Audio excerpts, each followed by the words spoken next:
नमस्कार, मैं श्यामगिरी। आप देख रहे हैं टीएफडी इंडिया न्यूज 24। टीएफडी इंडिया न्यूज 24 में आप सभी दर्शकों का स्वागत है। मोदी का संकट बढ़ गया। ईरान अमेरिका के युद्ध में ईरान की मिसाइल आग उलग रही है। अब यह बातें कही जा रही हैं और यह बातें सबको अब चौंका भी रही हैं। जैसा मैंने कहा कि मोदी का संकट बढ़ गया। ईरान अमेरिका के युद्ध में ईरान की मिसाइल आग उलग रही है। अब अमेरिका ने सपने में सोचा नहीं था कि यह हालात होंगे जब जंग में कूदा था। लेकिन इस वक्त के जो हालात हैं, ताजा खबरों के अनुसार मैं आप दर्शकों को बताऊं कि अमेरिका का सैनिक गल्फ छोड़कर भाग रहे हैं। अमेरिका को ईरान ने, आप यह कह सकते हैं कि पानी पिला दिया है, यह बात आप कह सकते हैं। इजराइल का अता पता नहीं है कहीं। अब भारत इसमें इतनी बुरी तरह से फंस गया है कि इस ईरान के जब में ईरान ने जब खाड़ी का रास्ता रोक दिया है तो वह हर सुविधाएं जो भारत को समुद्री इलाके से आती हैं और समुद्री इलाके से ही आती हैं सारी सामानें, वह सारे रास्ते रुक गए। अब भारत के पास मात्र 15 दिन का ट्रांसपोर्टिंग जो ऑयल होता है वह बचा हुआ है। लेकिन इससे भी बड़ी मार एलपीजी पर पड़ने वाली कि एलपीजी भी नहीं है भारत सरकार के पास और खपत इस देश में बहुत काफी है। ऐसे में ईरान का हमला और लगातार बढ़ता जा रहा है, कम होने का नाम नहीं ले रहा है। लेकिन एक बहुत आश्चर्यचकित बात है कि रात दिन 24 आवर्स ईरान हमले कर रहा है।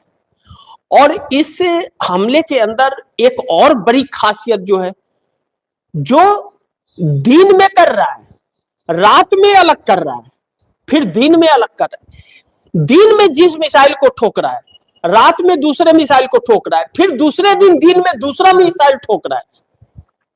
और यह जिस तरह से रणनीति के तहत ईरान हमला कर रहा है, अमेरिका ने तो यह सपने में नहीं सोचा था। अमेरिका ने क्या सोचा था कि 30 मिसाइलों के साथ एक बार खामनेई और उनके परिवार को खत्म कर दिया, एग्जैक्ट लोकेशन का पता लगा करके, और कोई भेदिया पूरा उसका इंफॉर्मेशन दे दिया तो ईरान शांत हो जाएगा और तख्ता पलट हो जाएगा।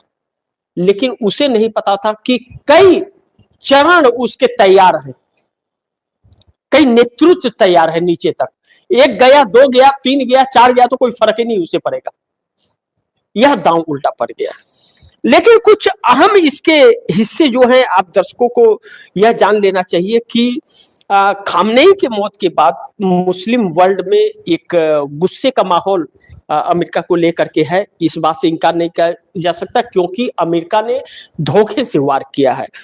दूसरी तरफ खामनेई की जगह या तो आयतुल्लाह आरफी ईरान के अंतरिम सर्वोच्च नेता जो बने हैं, फैसले बड़ी सटीक लेते हुए नजर आ रहे हैं और उनके फैसले सटीक जो हो रहे हैं, अमेरिका उससे बहुत तबाह है। लेकिन आगे ट्रंप बार बार यह कह रहे हैं कि हम बातचीत के लिए तैयार हैं, बातचीत अमेरिका कर ले, नहीं तो ऐसा हमला करेंगे कि जैसा पहले कभी भी नहीं हुआ। और ईरान का भी मध्य स्थित अमेरिका सैनिक ठिकानों पर मिसाइलें हमला जारी है। ईरान लगातार हमले करते जा रहा है। ऐसे में कराची के अंदर दूतावास, बाकी के कई जगहों पर अमेरिकी दूतावास को ताला लगा करके अमेरिकी दूतावास भाग खड़ा हुआ है। और अमेरिका ने यह ऐलान कर दिया है कि अमेरिकी नागरिक मिडिल ईस्ट के अंदर चाहे जहां भी हो, जिस देश में भी हो मिडिल ईस्ट में, वह सब अमेरिका फौरन चले आए परिवार सहित। परिवार के साथ है तो परिवार सहित, अकेले हैं तो अकेले सहित, कुछ भी कर रहे हैं तो सब छोड़ के चले आए। और ऐसे में खामनेई की मौत पर पुतिन, रसिया के तरफ से यह कहा गया है कि मानवता और अंतर्राष्ट्रीय कानून के खिलाफ है यह जंग। अमेरिका ने जो जंग शुरू किया, अमेरिका को ऐसा हमला नहीं करना चाहिए था। और अमेरिका हमले में ईरान के अब तक 200 से 250 के आसपास लोग के मरने की खबर है। लेकिन खामनेई की मौत के बाद कश्मीर और जो उत्तर प्रदेश और बाकी कई जगहों पर भारत में प्रदर्शन हुआ था। सिर्फ भारत में नहीं और भी बाकी कई देशों में यह प्रदर्शन हुए थे। लेकिन अब बड़ी महत्वपूर्ण बिंदु है कि जो असर पड़ रहा है और ईरान की तरफ से जो कहा जा रहा है, ईरान की इस्लामिक रिवोल्यूशनरी गार्ड कापर्स का कहना है कि उन्होंने US aircraft carrier USS Abraham Lincoln को निशाना बनाया था, मार गिराया। आईआरजीसी ने लोकल मीडिया में छपे एक बयान में कहा कि उन्होंने US aircraft carrier Abraham Lincoln पर 4 बैलिस्टिक मिसाइल छोड़े। लेकिन उसके अलावा और जो खबरें आ रही हैं वह और चौंका रही है कि ईरान ने आज जो अमेरिका को नुकसान पहुंचाई है, ईरान ने B2 और F-35 और F-15 अमेरिका के इस जेट को ईरान ने मार गिराया है। एक कहर बरपा रहा है, कहर की तरह टूट पड़ा है ईरान। इसकी कल्पना तो कभी किसी भी ने नहीं की थी कि ईरान इस हद तक नुकसान पहुंचा सकता है। और अब आप दर्शक यह देखिए कि अमेरिका का बेस कैंप, अमेरिका के सैनिक छोड़कर गल्फ देश छोड़कर के जो भाग रहे हैं, base camp Dubai, Bahrain, Kuwait, Saudi, Qatar, इन 5-6 जगहों पर क्या नाम है कि अमेरिका सब कुछ सबको बुला लिया, अमेरिका बुला रहा है। अब एक महत्वपूर्ण बिंदु और आ रहा है कि अमेरिका के जो सैनिक अपने सैनिक ठिकानों से आकर के होटल में ठहरे हुए थे, जो किसी को एहसास नहीं कि किस होटल में, उस होटल पर सटीक मिसाइल ईरान का जो पड़ रहा है वह बड़ी चौंकाने वाला है। ऐसे कैसे ईरान को यह खबर कैसे, लेकिन ईरान जो हमले कर रहा है अमेरिका के ऊपर, अमेरिका इससे तबाह हो गया। अब इजराइल से ज्यादा अमेरिका को इसकी कीमत चुकानी पड़ रही है। लेकिन ईरान ने किया हमफ्यूज की खाड़ी युद्ध की कीमत, खाड़ी को बंद कर दिया है और इसकी कीमत अब भारत को चुकानी पड़ेगी। ईरान ने क्योंकि हमयूज की खाड़ी को बंद कर दिया। अब हमयूज की खाड़ी यह जो है, इससे समुद्री जहाज जो होते हैं, क्रू ऑयल हुआ या बाकी के जो सामान, जरूरत के सामान हुए, दूसरे देशों से आते हैं या जाते हैं, वह उसी रास्ते से आता है और उस रास्ते को पूरी तरह से ईरान ने बंद कर दिया।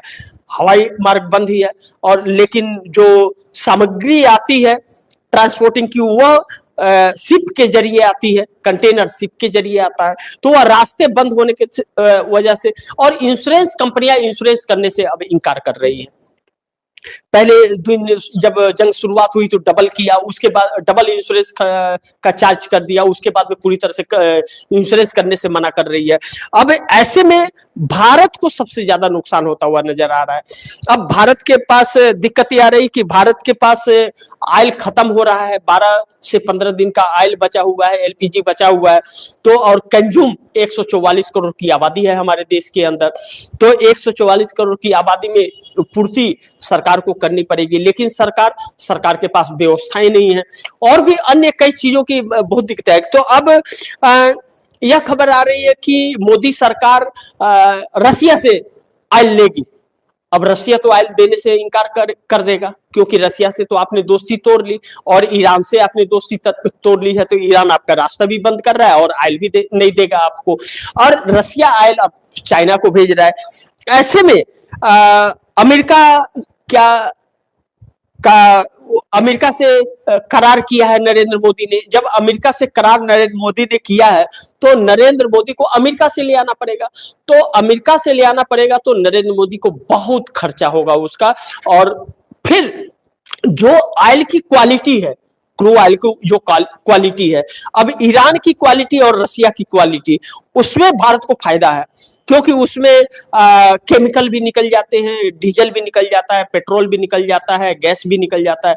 लेकिन अमेरिका का क्वालिटी और बेंजोला का क्वालिटी वह अलग है, उसमें इतना आपको नहीं लगेगा और पैसे भी ज्यादा खर्च होंगे उसको लाने में।